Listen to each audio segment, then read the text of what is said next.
So there was this lost episode of Dexter's Lab. Okay. Made as a joke sometime during the show's production. Is this back when the parents didn't have heads? I thought that was Cow and Chicken. Oh god, my sense of time is collapsing in on itself. It was all within the same 5-year span, so you're not too far off. For years, this episode went unreleased, existing as an urban legend among the animation fan community. Everyone was pretty sure that it existed. After years, Adult Swim finally got its hands on the tape. The episode's name was Dexter's Rude Removal. Dexter's Rude Removal, and this is our local Bigfoot. This was the episode where Dexter said fuck. That's it. Onyx Equinox feels like an entire series of such episodes. Every cuss, every bit of bloodshed, all of the horrific peril and abuse that the main character goes through scans more like R-rated gags that they put on a TV Y7 show that aired on like Kids WB in 1998 to be included on the DVD years later. It's fucking hilarious because I think in their heart of hearts what they imagined this was a teen show. Like, strictly like TV-14, right? But they just assume that means the average of the content.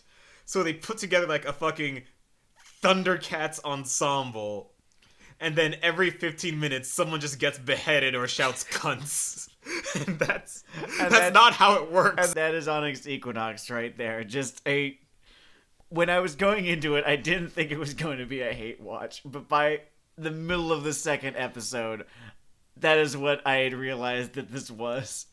Hate watch is almost the wrong term for the sort of level or non-level I engage this thing on. Autopsy? Autopsy, maybe like one of those true crime documentaries, because I wasn't mad at the things that are bad about Onyx Equinox. Like when watch something, like there's a little bit of a yelling at the screen kind of effect. There was no stakes here, right? There was no stakes for me. I didn't care one way or another whether this was good or bad. If this was good, then it would have been a nice surprise. Since it is not. Onyx Equinox is less like a hate watch. I don't know, man. Have you ever watched two stupid kids in your school fight? Like, have you ever just watched the dumb kids throw down? You ever had your, like, local smackdown at recess? It's just... This show feels so deeply silly. And it's probably not good that I spent the episodes we watched in fits of laughter. I smiled so much. It is a dark time in American history, in New York history. It's probably a bad time on my block, and I just have this Ronald McDonald grin as I watch these first 6 episodes of Onyx Equinox. And I wonder...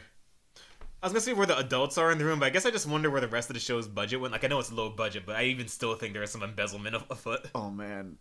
It's the fucking budget. I was going to say the so-called budget. The alleged budget. The rumors of a budget. I would say that the idea of a budget. The popular conspiracy theory, or I don't know, news stories. I don't track U-Ball that closely, but was that U-Ball movies were mostly a tax scam on some kind of obscure German tax code.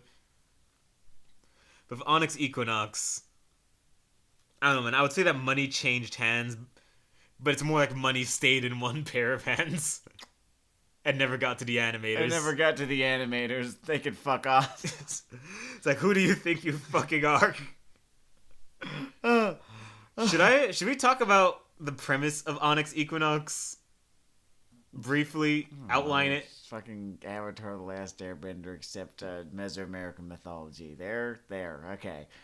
Well, it's worth noting. Wait, hold on. Let me just get the specific region that the show came out of, right?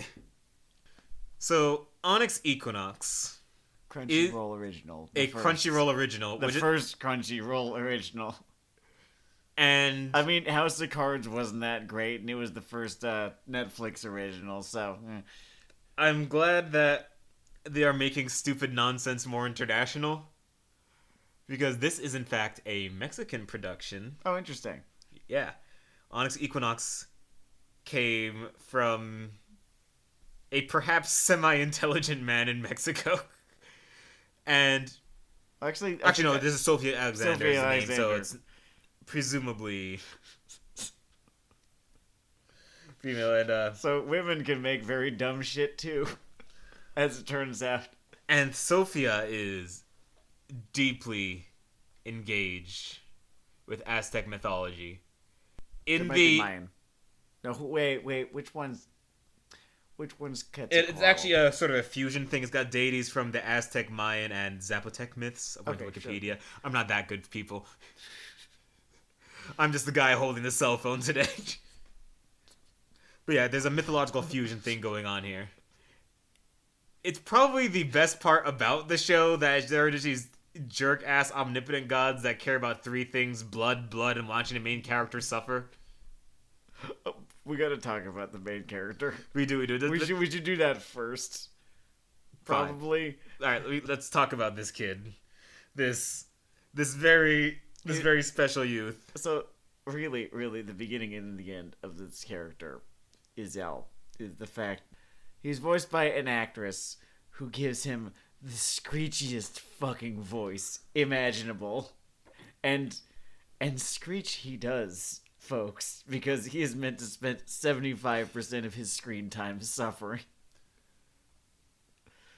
I think that they maybe read the TV tropes page for Guts and how much people like Guts, and they're like, okay, so Guts suffers a bunch as a kid, so if we want someone to be awesome, we just gotta give him like the most awful life imaginable. It's so funny. There's this bit in the first or second episode where some old lady hits him in the fucking jaw with a big stick, and I bust a fucking gut. And how it was animated. Then there's the timing. The timing on shit. Like a big fucking jaguar spirit shows up and immediately starts calling him a pussy. And the jaguar only insults him or smacks him or threatens him. It never stops, and it makes the jaguar my favorite character. Like, I think out of the good and bad shows we reviewed in the last, 6 episodes, the Jaguar may actually just be my favorite character. Because it just comes into scenes, insults every other character, and leaves. And it starts out as, a plot device to get them out of, combat trouble, and then it stops doing that, and it just insults them and leaves. And I say, I love you. I suddenly understand what it is to be a furry, because right now I am jaguar sexual. So what's important about this plot? Just fantasy setup. The gods have a wager. If this kid fucks up, they're gonna eat humanity for fucking lunch. Yes. They don't really... And it's basically a Sunday afternoon to them. They have... very little stakes in this, it seems. Like, oh, okay, so there's humanity, whatever. One of these gods in this wager, and I cannot understate how distracting this is voiced by Ego Raptor. Yeah, Ego Raptor's in this for whatever reason. A.K.A. Aaron, or should say Aaron, A.K.A. Ego Raptor, whatever. It depends on where Flash animation was when you were 15. Oh my god, so fucking hot, holy shit! That's me doing my my Ego Raptor, my early era Ego Raptor. To make it more contemporary, I don't have the attention span to watch or listen to whatever Game Grumps. I don't have it. I'm sorry. Alternatively, you do have an attention span and therefore cannot get through Game Grumps. Sure, that's a valid interpretation right there. The point is, in terms of generational thing, I need you to imagine that fucking Filthy Frank was just in the next show you watched. And he's not using, his Joji voice. He's Filthy Frank. And that is how distracting having Ego Raptor playing this goddess. This show makes me smile so fucking much. I'm so happy we did this. I'm so happy that we found this fucking show. Honest to God, the fucking endorphins. I mean, can I recommend it? I don't know. You're not... If you are the kind of dumbass clown that I am, yeah, probably. I would say so. But I'll make a very specific recommendation of Onyx Equinox. Sure. Onyx Equinox is a great show to watch in groups of 2 to 4 people. It's a fantastic riff tracks kind of thing, yeah. Yeah, I would not watch Onyx Equinox alone. Because there's, a whole world. I want to talk about the protagonist a little bit. Sure, let's talk about this this strapping young lad. I'm just gonna come out and fucking say it and risk just reviewing this in bad faith. I don't care about Ezel. That's his name. And I like watching the shrill little shit be in pain. I swear I'm not a sociopath. Ezel has this thing. I'm gonna just dig into my old TV tropes vocabulary because evidently I should not have gone to grad school. Yeah, you could have gotten it for free. Just, spend 6 months basically just browsing, just going on little wiki walks. So I'm going back to my old TV tropes wiki walks, and one of the more fun ones they had was just the idea of darkness-induced apathy. And apathy was not the specific place I got to. I hit darkness-induced laughter. Like, the whole show basically becomes a Metalocalypse gag.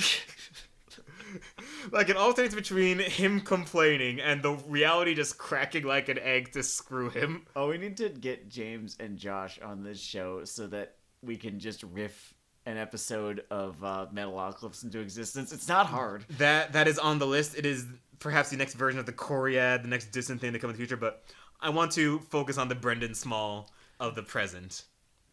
Because, at least in the first half of this show, because that's how much we watched, because it didn't earn a great deal of capital with us. No. But the basic structure of an episode of this show is that our erstwhile protagonist will wake up. Mm-hmm. And then someone will kick sand. They'll aim for his eyes, and it will somehow miss and just travel up his urethra. And as he is walking blind and genitally stung through the world, he will just hear his dead sister's voice saying, "It happened because of you!" This if they're fusing together various different Mesoamerican mythology, there's a great fucking chance. There's a fantastic.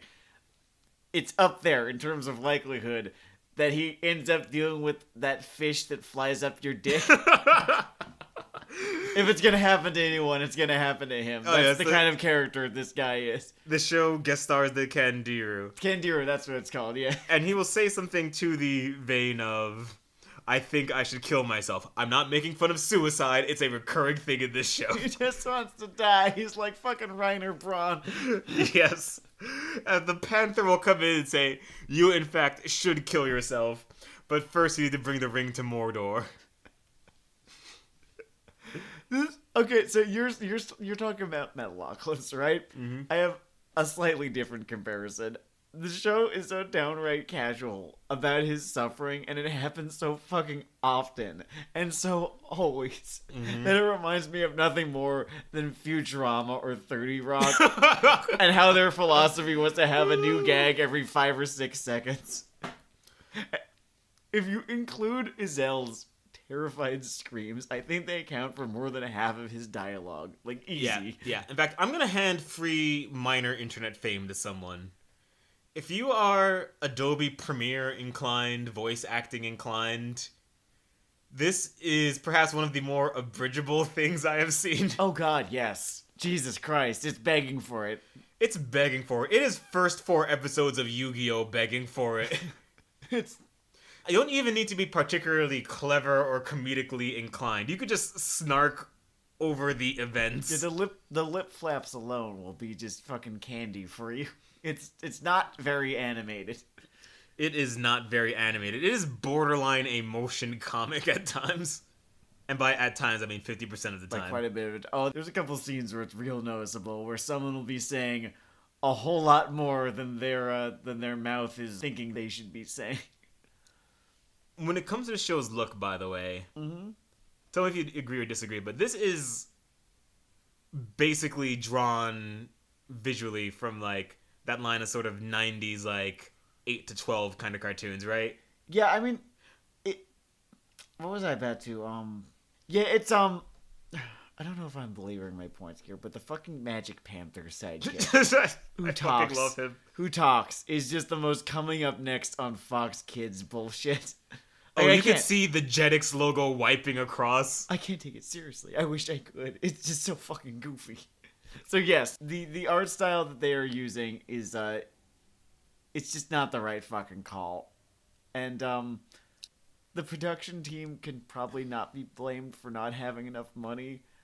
But the art style was just a poor fucking choice given the subject matter, given how fucking TVMA this whole thing is. The art style is... Is it that the lines are too thick? That could be... I don't know. It looks like fucking Evolution, the animated series, and then someone gets their heart torn out and offered to the gods, and the dissonance is fucking hilarious. I'm not really sure. When it comes to the art style, I'm only really... My vocabulary is only really pointing me towards the end results. I couldn't really tell you the components of it that... Well, that's kind of where I live right there, is the sort of, figuring out... You're in the target audience of the guy who split off from extra credits after the guy got revealed to be sort of a bronze category creep, like not the kind you put a promotion not quite over. on the level of sex pest, but like sex like just kind of a fucker. Fuck pest. Fuck pest. Fuck boy. I like fuck pest. Just kind of a really fucking shitty ex, I guess. There's one. God. I don't know. I think it's just the art style is so how to draw manga. Yeah, that's it. It has a very 101 feel to it, and it does not feel like the art style was particularly pointed towards the content, like you were saying. I found the character designs to be mostly uninspired as well. They're okay, I guess. There's nothing really too amazingly special about how any of these. I would call the art design bread flavored bread. Bread flavored bread. Nothing about this show tastes like shit. Is the thing. That's why it's such a fun, if not hate watch, then kind of Crow T robot watch. It's very important to point out. Call this a positive or negative depending on your fucking values. Mm-hmm. Most of the bad stuff we review on Weeaboo Hell is cynical and lazy.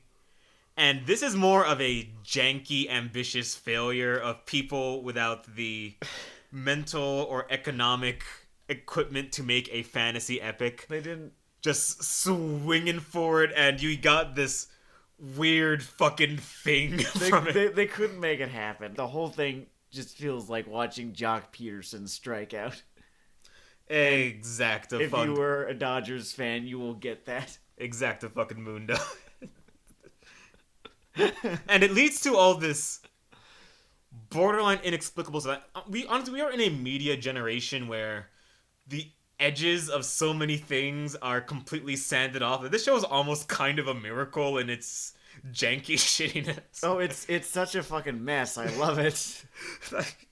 Okay, here's one thing. Just a random particular thing because it's really stupid and it completely took me out of the show. Yes. There are two characters in our sort of action. I think it end up being 6 guys or 5 people, but... I think we're waiting on the last one. Yeah, quintet or sextet, whatever. The point is, 2 of them are athletes, and they play what is historically theorized to be this ancestor of soccer, kind of... Basketball? Or basketball. But... There's a lot of hips involved in it to the point that I can only describe it as ass ball. It has a name. I'm sorry if this is particularly important to you. I'm really sorry that I don't know its name, but I don't. But because of the way the show chooses to depict it, it is etched into my brain as ass ball. And you have to understand, they have a magic ball, so in every action sequence, they are using their best Space Jam ass ball moves. I don't know, man. Stripper Waka is distracting me, I guess. And these 2 twins are also... Not to get to a Pixar character theory on you, but I'm just wondering why there are 2 of them. They're really... one of them is less obnoxious than the other. The other one is noticeably very obnoxious, in fact. He's the fuck guy. He is the fuck guy. He is the child who says fuck a lot. Also, the child says fuck, and it's really fucking funny when he does. When the main character says fuck. In his shrill, Asta-esque voice. It again, it fills my heart with light. I'm smiling, I'm laughing, I'm not even thinking about like guillotines and Republican senators right now. I'm It's just like, no. When the main character says, completely fucking stone faced, "Fuck you," all is forgiven for last year. It's fine. It's fine. Hard to contain. If I live through all that for this, it's fine. It's hard to convey the texture. It's like, fuck you. Yeah, you get something. I need you to imagine. I can't do it. They're having a fucking teenage boy be voiced by an actress here, and it was just a bad call. It was a really fucking bad casting choice, and it's going to hamstring the fucking series all the way, just to its final fucking episode. Yeah. Because clearly they're not going to let his voice change. And they want the show to have like dramatic beats. There's supposed to be angst, virtual genocides, loss. And his shrillness just undercuts it all so picture perfectly. I fucking love it. I'm so here for this particular... If this was a different show, if this show was not a drama, or if this kid was 3 or 4 years younger, it would be a defensible casting choice. But for now, it's just so fucking noticeable every time he fucking opens his mouth. I was trying to figure out what I really wanted from this program. And there are two places I could take it in my head. Okay, in theory, there's a third one where they like effectively tell a fantasy story with implying. But I mean, I figured out the version of this show that's better, but I want to hear yours first. The first thing in my head is basically Onyx Equinox Go, where I just sort of want whining over the most high-key scenes of slaughter that they have. Onyx Equinox Go. What are we referencing here? We're referencing Teen Titans Go. Teen Titans Go. I just like there's a version of the show in my head where we just drop all pretense of dramatic effect. Sure. Okay. Yeah. That's one. The other one is basically the 80s film Heavy Metal, where we just take all of the gods monologuing about cool nonsense and people posing in front of fantasy backdrops. And they're, sure, fine, just... It's like Russian cinema. It's just sequence of things meant to convey the same emotion. And I'll just ride with it until we get there. I'll share it with you. My vision for a good version of this show. Okay. Two fucking words. Actually, fuck. It was almost kind of a pun here, but not really. The 2 words are fewer words. Fewer words. I've decided. Do some Gendy to it. If people talked less, I think you could get more immersed in the atmosphere. There'd also be less Izelle screeching. And, again, he's like fucking Asta. It's pretty tangible. So if you just have less talking, less people talking, you could probably convey the plot somewhat. Maybe you pare stuff down a little bit. Maybe you don't have this giant fucking Avatar: The Last Airbender ass cast. And, like... I see what you're fucking doing here. Oh, yeah. I know the game you're playing. This is not my first time around the fucking rodeo. I see you have basically written fuck Sokka underneath this guy's character description. He is the Sokka who says fuck. Who says fuck. Which, and to then be there's fair... the Sokka who doesn't say fuck. His twin brother. To be fair, both of these guys, kind of an improvement on Bolin. I mean, I'm entertained by them, certainly. Probably not for the reasons that they wanted me to be, but I'm entertained. Mm-hmm. Honestly, the simple stories they are telling, it doesn't really need an ensemble-ass core cast. Not really, no. I mean, they write reasons for it to be an ensemble core cast, but it doesn't really need to be. You could have dropped those.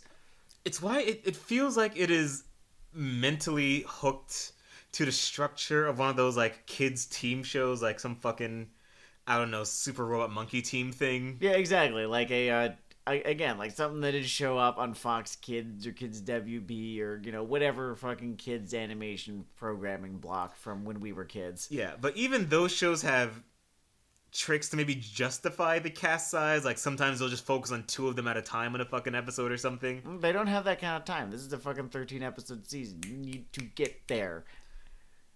And it leads to that weird late Korra thing where everyone's always in the same room, but... I'm just remembering the fucking single instance of Asami doing something in season 3 of that show. Oh man, that one takedown on that one guy so that, I don't know, Kenzan didn't have to stretch early. He didn't have to be tired now.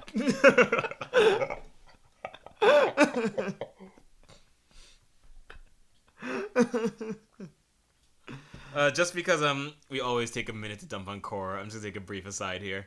I thought we were done. Okay, fine, we'll be done for. I thought we were done. I would never don't do it, but I thought we were done. I speed read one of the Korra EU comics, I guess. Hear me out, Sam. Mm-hmm. Did you know it's possible to character assassinate Kuvira? See, I know where you're going with this because out of sheer curiosity, I went fucking TV tropes hunting the fucking Korra comics, and I know what all of them are and where they go with all of them. And oh god, it's some bad shit. It's not great. It's a bad shit. She's just sitting there doing that sort of little Orphan Annie thing with her like heel ankle swivel. I'm sorry I did a fascism. She's real sorry. And Korra's like, oh. Hey, we all build re-education camps sometimes. I'm sitting there thinking, this is an early 20th century setting. There's mass death penalty just everywhere. Just yeah, people just get hung for fucking stealing fruit. I don't know how she made it to The Hague. All right, back to Onyx Equinox and its deep narrative. I have something of a longer take now, if you'll indulge me. I'm indulgible. Okay. You're indulging me. Mm. So this is not a particularly novel perspective. But remember the Andy Samberg thing from Saturday Night Live where he's this annoyingly iconoclastic hipster and it ends with, I'm an adult! Yeah. That's this thing's relationship with cussing. It's beautiful. It comes out of nowhere like a whoopee cushion you just sat on. And it as a reminder that this is TVMA. As if it needs to prove that it's TVMA. And I actually have a lot of thoughts about swearing in media because I see it as a very useful tool for verisimilitude in your dialogue. But you have to be careful where you use it, and even more importantly, where you don't. It is like they dumped paprika into a fucking cake. You gotta be very careful. Like, there's this adage in musical theater where characters talk until the emotion grows so intense that they have to sing. And then they sing until the emotion grows so intense that they have to dance. And in non-musical stuff, I think the same is kind of true of cussing. No one screams, darn it, to the heavens. I remember the Netflix Marvel shows sometimes suffered because they couldn't say fuck. They were very clearly not allowed to say fuck. So they had to settle for shit. And it became noticeable because it was the only expletive that anyone used. You don't want that. You can only assume that Jessica Jones is a coprophiliac. But by the same token, Jesus. By the same token, I think it's a mistake to have a character cuss when you don't need them to, especially if you're 3 episodes in and no one said fuck yet. Fuck you. That's the other thing. If you're gonna have people cuss, then you lead with it because we are indeed 3 episodes in when the first character says fuck. Yeah. And if you don't lead with it, you need to find a more auspicious occasion to have someone finally say fuck. Like, Planes, Trains, and Automobiles, great example. But Equinox tries to play it all fucking cool. And 3 episodes in, this guy's like, those fucking kids. When some bad shit happens, and it's not a gag, it's just supposed to be dialogue. But no, it is a gag, in fact. It's not, I know that you didn't want it to be a gag, but it's a gag now because I'm laughing. We had to pause the episode because we could not perceive further audio. I think most of the time when someone says fuck in this show, we had to pause to laugh.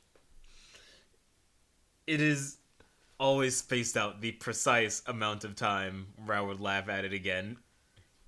And not in the way that Sokka Boy wants me to laugh. Though every now and again you did get the joke that landed. I think that the first time where they hold the fucking ball and ask where the fuck to go, that was funny, and I'm pretty sure it's supposed to be funny. Yeah. Then they keep doing it. They keep taking this victory lap with it. It's like, no, come on. Come up with another joke. That was a pretty good. You could do it again. I know you could do it again. I wonder. Do you think there was some like variation or wordplay in Spanish or something, or Could very well be. Well, I guess it didn't translate if that was present. Here's a game. What is the best, non-laughing at it, just best thing about Onyx Equinox for you? It's the fucking shit with the gods. Easy. Alright, so we're in the same territory. Yeah, absolutely. It's so fucking cool. I understand why they picked the cultural tile they did, the aesthetic they did. Yeah, conceptually, this show has a whole lot going for it.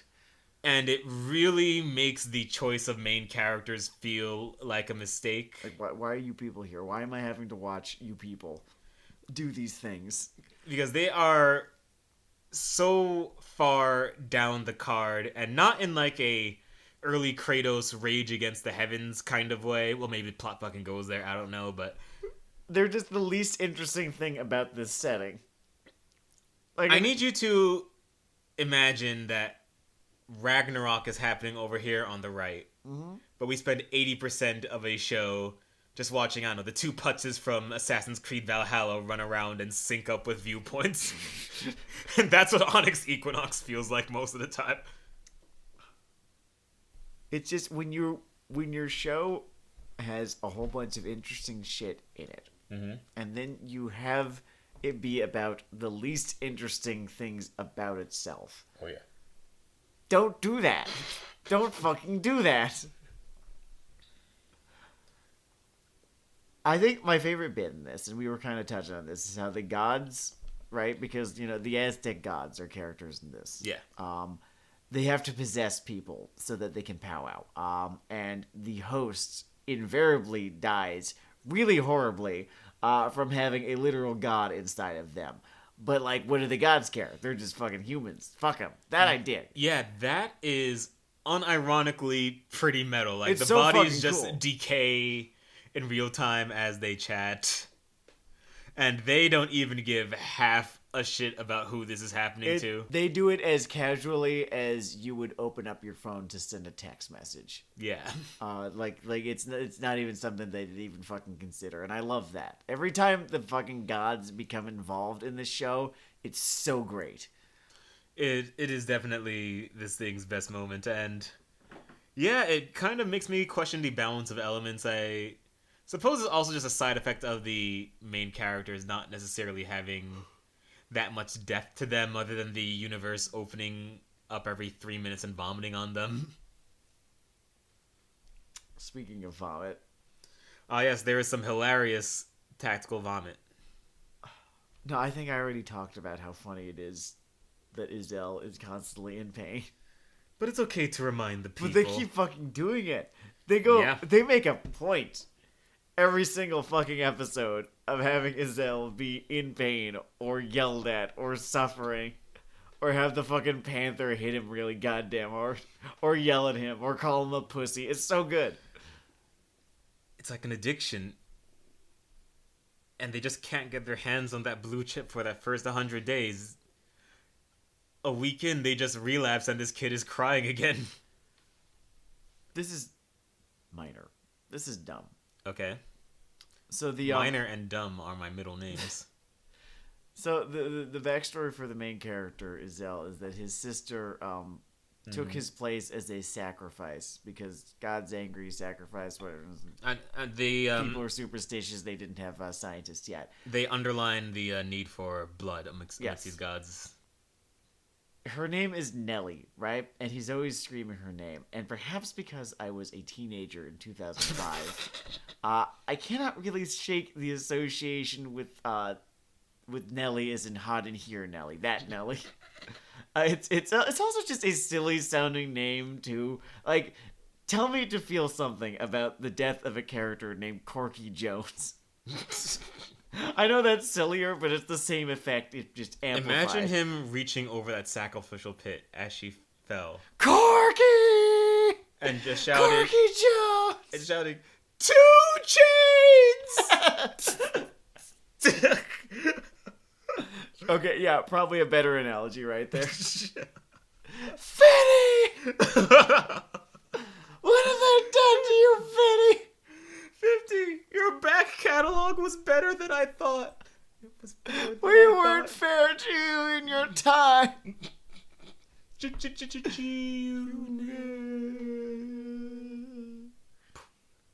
We weren't fair to him in his time, by the way. Yeah, I'd feel worse about it if he didn't get a pile of money while I was being unfair to him. Sure. It's not like I was shitting on some indie darling somewhere. He can cry into his chain. And maybe his karma deserves it. The internet's favorite quote is, "It's surprising that 50 Cent only got shot 9 times." This shit with Ja Rule. Artful. I couldn't have done it better myself. I don't have the money to do it better myself the way that he did. I don't have personal enemies that I resent enough to do. Like, I have like broader, maybe geopolitical ones, but personal. Personal? No, most of the people that I actively hate are just people that I've learned to avoid. To avoid or pity in its own sideways way. Yeah. It's just like, do I wish them ill? No, I wish they'd be not in my life. Mm-hmm. But I can't, so it's hard for me to imagine having someone that I hate the way that we are describing. Yeah. Our siblings do not get sacrificed that often in this world. Speaking of that sacrifice, I figured out it's very similar to the cursing thing, but it's more of a visual interaction because, visual medium, and again, Metalocalypse. Mm-hmm. Whenever the violence just spikes up from Thundercats to 12 in this show, it just makes me feel like the show is sponsored by violence.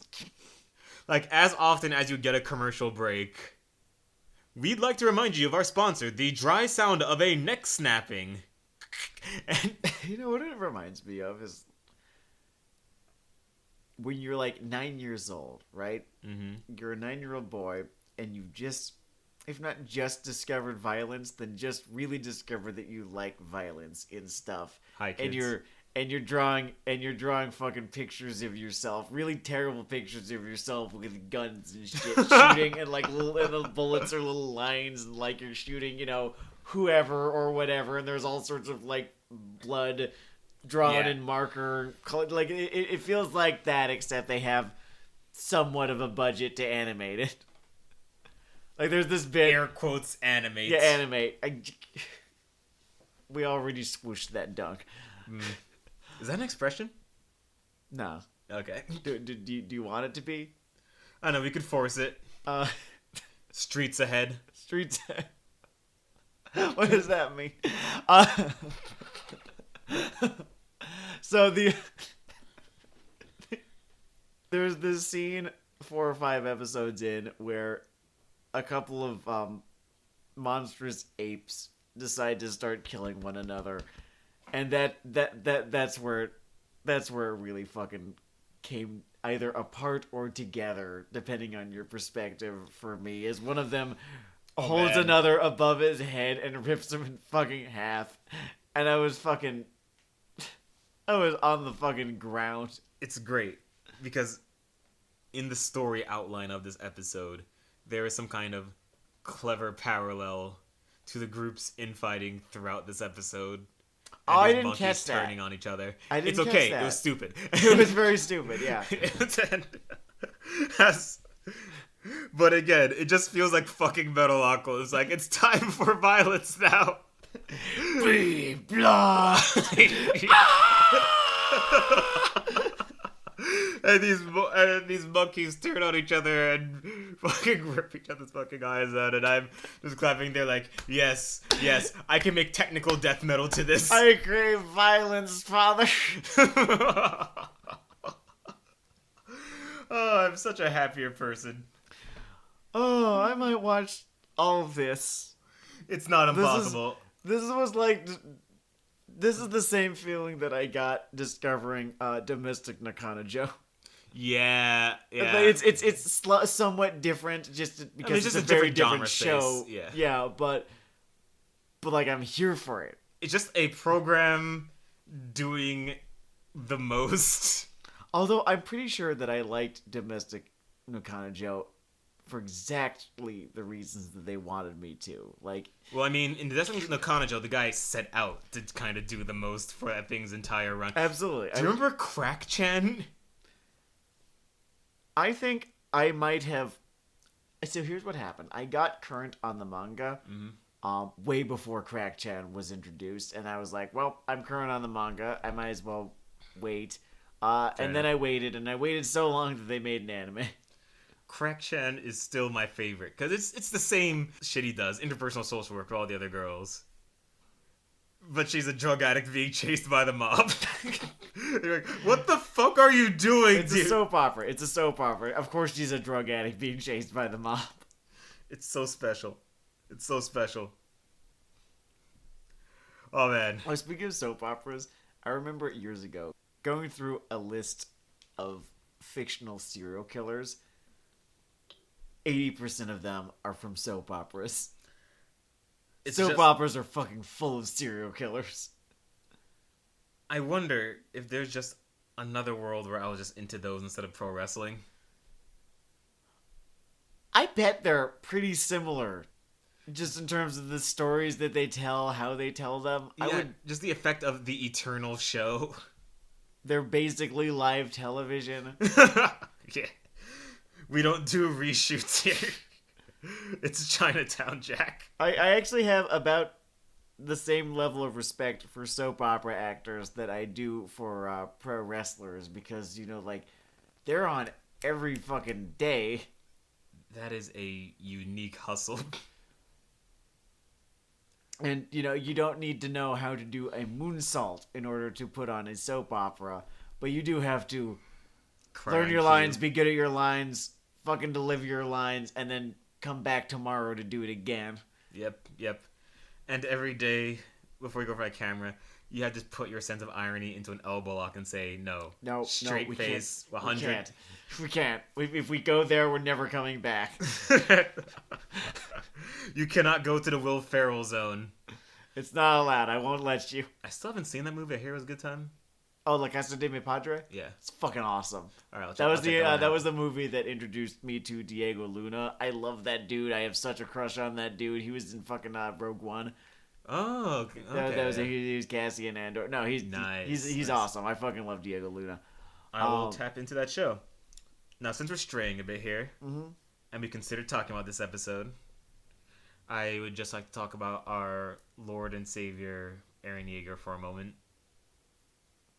And say that Mappa has done very well by him. Oh, yeah, Mappa. Good on you, Mappa. Yeah. Everyone was really fucking bummed that Wit would not come back, but you picked up that fucking football and you were fucking charging towards that end zone. I watch sports. We are sportsmen. I'm interested because they have a strong action repertoire so far. Yeah, they were the clear choice, honestly. Yeah. As it's become apparent throughout this last year. I'm interested in what their take on the 3D maneuver gear kind of combat's going to be. Well, we're going to see, aren't we? We are going to see. We're going to see the day after this episode drops. Oh yeah, if this episode is late, I was too busy moving forward.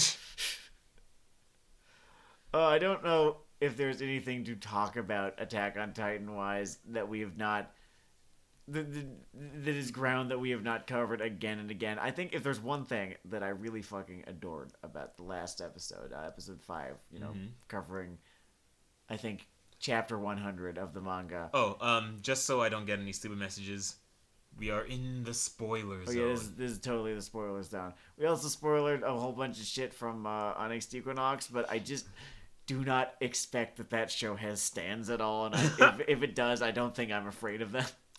There is a community of Onyx Equinox fans on 4chan because it is an action cartoon that's new and exists. And they're fucking starved. I get it. They are like starving dogs. It's not 2011 anymore.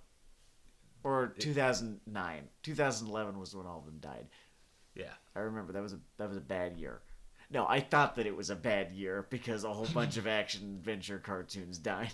That was what I called a bad year in 2011. How the tables turned. Spoiled piece of shit. I didn't know what suffering was. Yo, let's go back, find that kid, and beat the piss out of him. What a fuck. I'll kick his fucking teeth in. There was a thing that Attack on Titan did in the 5th episode of this final season that I loved, that I cannot remember seeing in the chapter that was adapting, or at least not seeing as much. There's this great bit where the animation on Reiner as he's talking to Eren is so fucking good. As the man starts to have a legitimate, really well portrayed panic attack Yeah. at the reality that he is now facing, that so many people are about to now fucking die. I can almost hear the fucking chorus to My Fault by Eminem playing. And it's my fault, my fault. Another fun revelation is that the Attack on Titan theme, the one that we all know, like, oh, is actually a piece of in-universe music. Oh yeah, the diegetic appearance of that one. That was great. That was a cute touch. It's honestly nice seeing a long runner this influential be this good in the home stretch. It just feels so good to have put my chips on this show and have had it paid off so hard. Because I think of the just legacy of things that are far shorter, far less at stake, that disappointing the fuck out of me. Which is to say that every year I must say something bad about Darling in the Franix in order to appease the gods. There were so many opportunities that this show had to fuck the fuck up.